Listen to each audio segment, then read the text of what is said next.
안녕하세요, 쌤입니다. 오늘은 열받고 힘들 때 혼자 마음 달래는 법이라는 제목으로 여러분들과 잠깐 쉬어가도록 하겠습니다. 아주 열받고 화날 때 있죠. 이게 뭔가 싶기도 하고 열심히 한다고 했는데 결과가 좋지 않을 때가 우리는 이제 가끔 있어요. 어떤 때는 이제 헛수고만 하는 것 같기도 하고 막 엉뚱한 데서 인생 헤매고 있는 것 같은 그런 느낌 들 때 없어요, 여러분? 제 지인이 이제 대단히 유명한 그야말로 이제 그 유명 강사예요, 아주. 그 학원 원장도 하고 따로 학생들 이제 가르치기도 하고 온라인 강사도 하고 연봉이 정말 어마어마해서 사람들이 부러워하죠. 근데 실제 돈이 없어요. 배우자가 이제 사업하다가 피해를 많이 준 거예요. 그분의 연봉은 보통 일반 사람의 연봉에 공 하나 더 붙여야 돼요. 근데 이제 돈이 없으니 얼마나 기가 막히겠어요. 화병 나죠. 근데 나름 명랑하고 스트레스 안 받고 참 잘 살아요. 자기 혼자 스트레스 풀고 마음을 달랠 줄 아는 거예요. 그렇게 이제 사람들 유형 굉장히 여러 가지로 나뉘는데 별일 없어도 이제 스트레스 혼자 굉장히 많이 받는 사람이 있고 정말 큰 일이 있어. 나 같으면 저러면 정말 화병 나서 죽었겠다. 이런 사람들도 본인 마음을 다스릴 줄 아는 사람들이 있어요. 그럼 이제 자기 인생을 이제 그게 잘 만지는 기술이죠. 자, 화나고 열받을 때 내 마음을 어떻게 달래야 할까? 그게 바로 인생을 잘 살아가는 대단히 좋은 기술입니다. 그래서 오늘 이제 그 얘기를 여러분들하고 아주 간단하게 좀 해볼 거예요. 일단 화나고 열받을 때 뭘 어떤 걸 한다를 이제 소개하기 전에 일단 하지 말아야 할 것부터 먼저 얘기를 해볼까요? 하지 말아야 될 것 중에 첫 번째는요, 후회하지 않는 거예요. 그러니까 이미 벌어진 일이잖아요. 그리고 어떻게 그야말로 엎질러진 물, 뭐 주워 담을 수도 없는 상황이 벌어졌다 그러면 손해는 여기까지. 더 이상 1분이라도 내가 부정적인 어떤 이런 상황에 마음을 뺏기게 되면 나만 손해다. 결심하는 거죠. 후회해도 소용없는 일은 그냥 둔다. 그냥 나만 손해다 싶은 건 이제 안 한다. 후회 같은 건 안 한다. 결심하는 거 첫 번째. 두 번째, 자기 비하하지 마세요. 내 인생이 그렇지 뭐 내가 잘 될 턱이 있나. 그럴 줄 알았어. 내 복에 무슨 이런 소리는 안 한다. 결심하는 거 대단히 중요하고요. 또 곱씹지 마세요. 그러니까 회사에서 있었던 어떤 실수, 그래서 막 모욕, 뭐 갈등 이런 건 물론 이제 그런 거를 해결해내는 게 나의 실력이 쌓이는 거겠지만 그거는 이제 더 준비를 하고 어떻게 이제 그 부분을 좀 더 이제 내가 부족한 부분을 더 보완하고 이렇게 해서 어떤 긍정적이고 발전적인 부분으로 나가야지 그런 부정적인 상황을 내 직장 상사가 나한테 이렇게 모욕을 줬어 이러면서 그걸 곱씹고 또 씹고 이렇게 하는 거 그야말로 진짜 우라병 걸립니다. 이렇게 되면. 그래서 그런 실수를 인정하고 이제 더 이상 실수하지 않기 위해서 지금 내가 해야 되는 일에 집중하는 거 굉장히 중요해요. 그리고 또 하지 말아야 될 거. 인스타 들어가지 마세요. SNS 들어가지 마세요.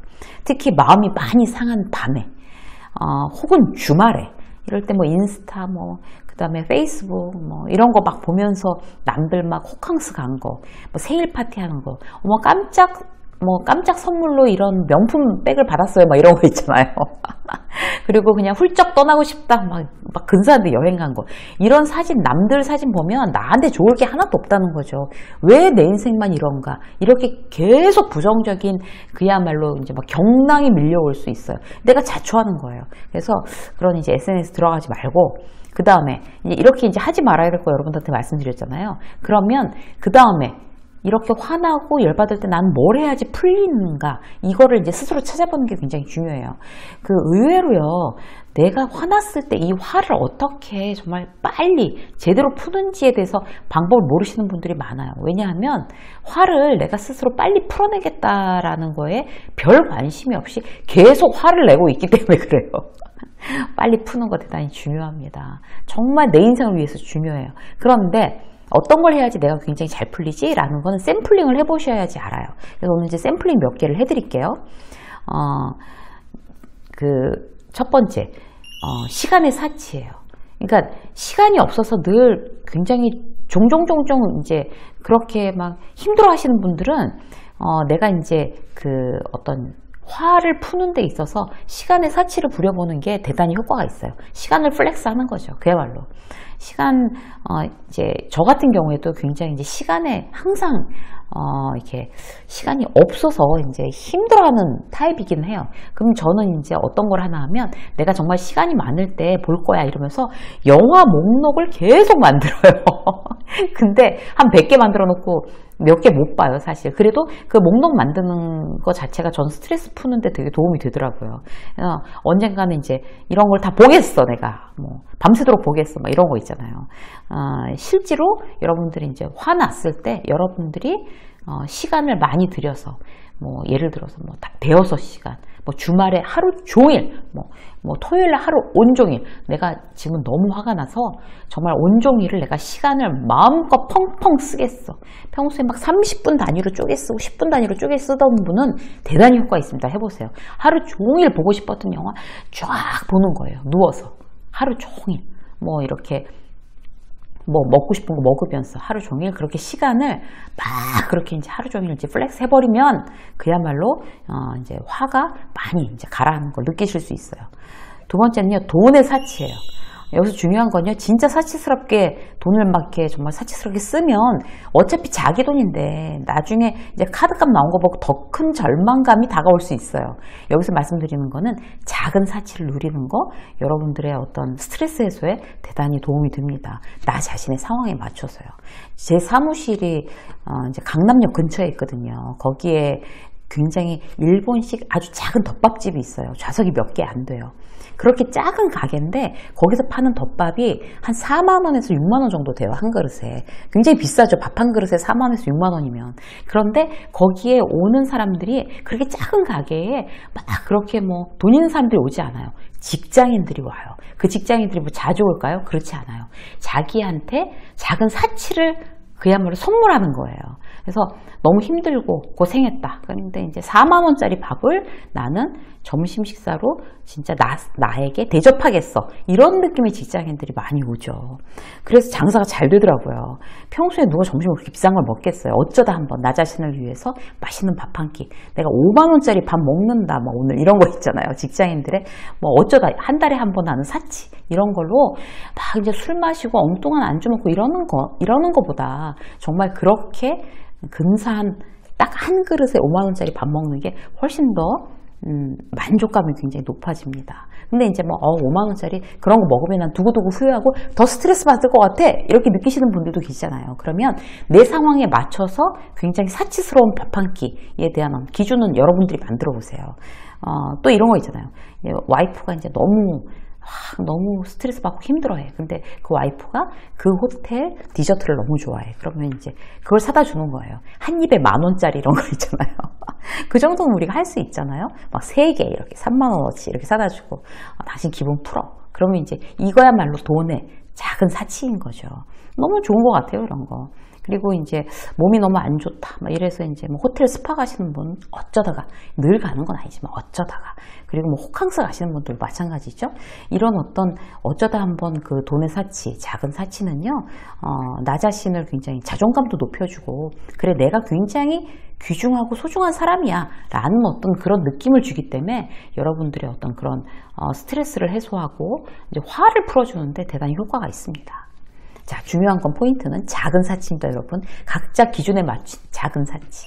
자, 세 번째는요, 마음의 사치예요. 너무 마음에 여유가 없는 사람은 마음의 사치를 부려보는 거 도움됩니다. 왜 그런 거 있잖아요. 이제 저 같은 경우에는 저희 집에 굉장히 좋은 닭이가 있어요. 아주 유명한 작가가 이제 만든 닭이에요. 그래서 깨질까봐 어디 하나 이렇게 부러지면 이제 큰일 나는 거니까 아주 귀한 손님이 오지 않으면 꺼내지 않습니다. 그런데 저 혼자만을 위해서 그 닭이를 꺼낼 때가 있어요. 그게 마음의 사치인 것 같아요. 거기다 차를 우려서 천천히 그런 좋은 닭이에다가 얼마나 좋은 차를 우리겠어요. 제일 비싼 차 우려서 아주 천천히 앉아서 마시는 거. 마음의 사치로 저의 만족감을 굉장히 이렇게 올려주고 화를 푸는데 아주 명리학이에요. 여러분들은 어떤 거를 마음의 사치로 해보시겠습니까? 뭐 요리를 이제 좋은 재료 사다가 요리를 막 이런 거 하루 날 잡아서 머리가 아주 복잡할 때 뭐 유튜브에 요즘 많잖아요. 레시피나 이런 거. 그런 거 해보시는 것도 마음의 사치로 굉장히 좋을 것 같고요. 이제 원데이 클래스 같은 경우도 바쁘신 분들, 마음의 여유 없는 분들, 원데이 클래스 내가 하루 내서 나 원데이 클래스 할 거야. 이렇게 하는 것도 굉장히 좋은 것 같아요. 저희 딸은 이제 무용을 해요. 이제 그 전공을 체육학을 하면서 무용을 같이 하는데 갑자기 딸이 이렇게 무용하는 딸이 꽃꽂이를 갑자기 수강을 한대요. 그래서 제가 깜짝 놀랐어요. 꽃꽂이를 왜? 제가 물어봤어요. 그랬더니 저희 딸이 그냥 배워보고 싶어서 라고 얘기를 하더라고요. 그 얘기 듣고 참 좋았어요. 그냥 해보고 싶어서 라고 내 입 바깥으로 이렇게 얘기할 수 있는 거 굉장히 어떤 나의 이런 마음을 다스리고 스트레스 해소하는 데 아주 좋은 방법인 것 같아요. 여러분들도 이제 그냥 해보고 싶어서 라고 뭔가 시도해 보십시오. 그게 이제 나를 되게 이제 그 편안하게 해주는 조금 이제 그 자유롭게 해주는 어떤 방법이 될 수 있을 것 같아요. 진짜 마음에 들고 예쁜 고급스러운 브런치 카페 혼자 가서 토요일 오전을 즐기시는 것도 이제 혼자 놀면서 막 즐기는 것도 마음의 사치로 굉장히 좋습니다. 세상에서 가장 바쁜 사람들 대회하면은 저희 지인들 다 이제 1, 2, 3등 다 알 것 같아요. 그런 지인들이 어쩌다 모여서 그 굉장히 지금부터 좀 지루하자 우리 이러면서 사무실에 앉아가지고 이게 그 이제 음악 틀어놓고 그냥 별 얘기 안 하고 그냥 이렇게 멍하니 너무 힘드니까 다들 그렇게 앉아 있는 거 그것도 이제 마음의 사치인 것 같아요. 그래서 그런 것도 스트레스 푸는데 좋더라고요. 그래서 여러분들한테 오늘 샘플링으로 3개 말씀드렸어요. 그러니까 시간의 사치, 돈의 사치, 마음의 사치. 여러분들은 어떤 이제 여러분들한테 맞는 사치로 굉장히 여러분들의 자존감을 올리고 그리고 여러분들의 그 마음을 조금 더 이렇게 도닥도닥 다스리는데 여러분들이 도움을 받으셨으면 좋겠어요. 샘플링 중에 어떤 게 가장 마음에 드는지 댓글로 남겨주세요. 유쌤의 직장 수업 오늘 여기까지 하겠습니다. 고맙습니다.